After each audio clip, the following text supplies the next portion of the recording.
नमस्कार मंडळी, दीप सोम किचनमध्ये तुम्हाला सगळ्यांचं पुन्हा एकदा स्वागत आहे। आजची आपली रेसिपी आहे रव्याचे लाडू आणि अगदी अर्ध्या तासात बनून तयार होणारी ही रेसिपी आहे। ना आपल्याला इथे पाकाचा वापर करायचा आहे ना जास्त घीचा वापर करायचा। खूपच मस्त असे आणि टेस्ट चवीला पण भारी असे हे लाडू आपले बनणार आहेत आणि झटपट तयार होणार आहेत। मग चला या रेसिपीला आपण सुरुवात करूया। आणि यासाठी मी इथे 1 कप रवा घेतलेला आहे। फुल भरलेला कप आहे, म्हणजेच ग्राममध्ये बघायला गेलं तर 250 ग्राम। आणि इथे दूध घेतलेलं आहे अर्धा कप दूध, त्याच वाटीप्रमाणे अर्धा कप दूध घेतलेला आहे। फ्रेश क्रीम घेतलेली आहे, जे आपल्या घरात क्रीम असेल ती पण वापरू शकतो किंवा फ्रेश क्रीम भेटते रेडी ती पण घेऊ शकतो। ती 2 टेबलस्पून घेतलेली आहे। आता हे सगळं आपण मिक्स करून घेऊया। जसं आपण मिक्स करू तसं हे पातळ होत जातं। आणि आता हे ऑब्झर्वसाठी आपण ठेवणार आहोत झाकण लावून 10 ते 15 मिनटासाठी ठेवणार आहोत। आता 10 ते 15 मिनटे झालेले आहेत। आपण आता हे थोडंसं याला घी लावूया, हाफ टेबलस्पून एवढं, आणि थोडंसं मळून घेऊया। आता ह्याची रोटी बनवणार आहोत। जसं आपण चपाती लाटतो ना तसं आपल्याला हे लाटायचं आहे। अगदी इझी आपल्याला लाटायला जमतं। आणि थोडंसं पोलपाटण्याला आपण थोडंसं घी लावूया, मग ती रोटी कशी आपली प्रॉपरली आपल्याला लाटायला जाणार। आपल्याला इथे पिठाचा वापर नाही करायचा आहे। तर आता हे लाटून घेऊया। हे थोडं लाटायला थोडंसं हे होतं, पण एवढं पण भारी नाही वाटत, एकदम मस्त लाटून होतं।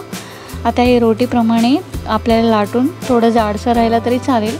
आणि आता तोपर्यंत मी गॅसवरती तवा ठेवलेला आहे। हे लाटून झालेले आहे आपले, ओबडधोबड जरी लाटलं तरी चालेल, फक्त आपल्याला हे शेकवायचे आहे चपातीप्रमाणे।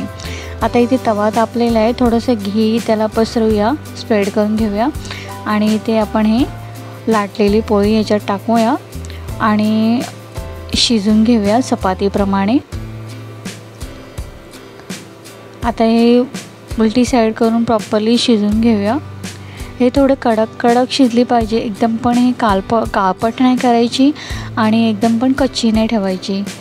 जशी आपण चपाती शेकवतो तशीच आपल्याला शेकवायची आहे। काळपट केली मग ते आपलं नंतर ते काळपट असे लाडू दिसतात।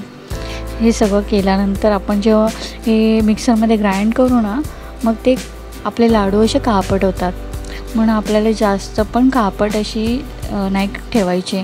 आता हे शिजलेले आहे, थोडंफार आपण वरून थोडं घी लावूया आणि आता साईडला करून घेऊया। आता हे झाली व्यवस्थित आपली, एवढी जरी शिजली तरी बस आहे। आता साईडला काढूया। तशीच आपल्याला दुसरी रोटी पण टाकायची आहे आणि ती पण तशी शिजून घ्यायची आपल्याला, थोडंसं घी लावून आणि मग हे करून आपल्याला शिजून घ्यायचे आहे। आता अशा प्रकारे आपल्याला दोन्ही पण रोटी शिजून घ्यायच्या आहेत। आणि आता हे साईडला ठेवूया थंड होईपर्यंत। आता हे थंड झालेलं आहे। आता हे आपण मिक्सरला ग्राइंड करून घेऊया।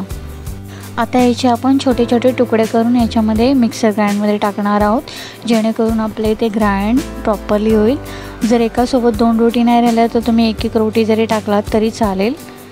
आणि मग आता तुम्ही पाहाल की आपलं ग्राइंड करून कसं झालं आहे। अशा प्रकारे आपल्याला ग्राइंड करायचं आहे। तुम्ही पाहू शकता, एकदम पण बारीक नाही आणि एकदम पण जाडसर नाही, एकदम जसं आपल्याला रव्याला पाहिजे तसं हे ग्राइंड करून झालेलं आहे। अशा प्रकारे आपल्याला ग्राइंड करायचं आहे। तोपर्यंत गॅसवरती मी इथे तडका पॅन ठेवलेला आहे। त्याच्यामध्ये 4.5 टेबलस्पून मी असं घी टाकलेला आहे। आणि मग ह्याच्यामध्ये जे आपल्याकडे ड्रायफ्रूट्स अवेलेबल असतात ना ते टाकायचे आहेत। मी इथे काजू, बदाम, किसमिस, पिस्ता असं घेतलेलं आहे। आता हे थोडं घीमध्ये आपण थोडंसं हलकंसं शिजून घेऊया, फ्राय करून घेऊया। 2 मिनटं असं फ्राय करून घ्यायचं आहे। आणि मग आपण जे ग्राइंड केलेली पावडर आहे रोटीची त्याच्यामध्ये टाकूया। आता हे झालेलं आहे आपलं। आता त्याच्यामध्ये आपण जे रोटी आपली ग्राइंड करून त्याच्यामध्ये टाकूया। आणि आता याच्यामध्ये इलायची पावडर टाकणार आहोत, हाफ टेबलस्पून।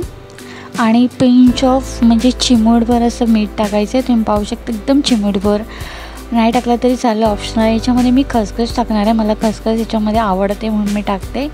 आता याच्यामध्ये शुगरचं प्रमाण आपण पहिला आधी कमी टाकायची शुगर, नंतर आपल्याला लागली तर आपण टाकू शकतो, एकदम पण आपल्याला टाकायची नाही। आता तुम्ही पाहू शकता याच्यामध्ये मी पहिला 4.5 टेबलस्पून पावडर शुगर टाकली, म्हणजे पिठी साखर टाकली।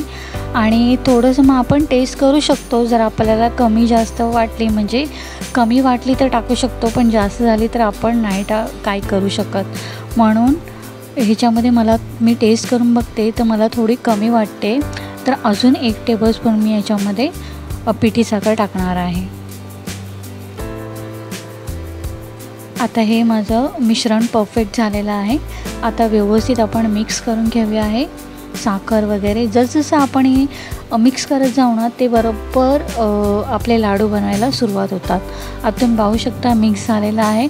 तुम्ही बघितलात पाक नाही वापरला आणि जास्त घीचा पण वापर नाही केला, तरी आपले लाडू कसे बनवताना व्यवस्थित बनत आहेत। आणि जर याच्यामध्ये तुम्हाला वाटलं खोबरं टाकायचं तर तुम्ही खोबरं टाकू शकता। मला खोबरंचं प्रमाण याच्यामध्ये नाही आवडत, म्हणून मी खोबऱ्याचा वापर नाही केला। हे ऑलरेडी खाल्यानंतर तसंच लागतात। तर अशा प्रकारे आपल्याला हे लाडू असे वळून घ्यायचे आहेत आणि एकदम इझिली वळले जातात आणि इझिली आपले बनतात। अगदी कमी वेळामध्ये हे लाडू आपले बनून रेडी होतात। तर अशा प्रकारे आपले हे लाडू बनवून झालेले आहेत। तर मंडळी, रेसिपी तुम्हाला कशी वाटली? रेसिपी आवडली असेल तर एक लाईक करा, शेअर करा आणि अशाच नवीन रेसिपीसाठी दीप्स होम किचनला सबस्क्राईब करा।